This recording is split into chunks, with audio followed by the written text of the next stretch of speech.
അപ്പോൾ കുറച്ച് പുളി നമ്മൾ സോക്ക് ചെയ്യാൻ വേണ്ടി വെച്ചേക്കുവാണ്.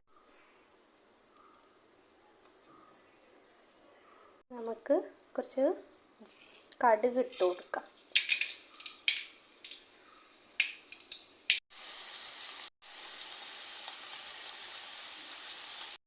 ഇനി നമുക്ക് ഇതിലോട്ട് പുളിവെള്ളം ഒഴിച്ചു കൊടുക്കാം.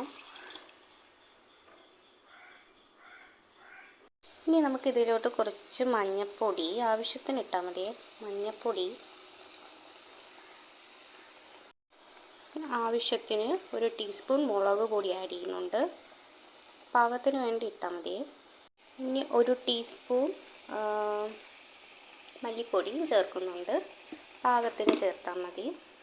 കുറച്ച് ഫ്ലേവറിന് നമ്മൾ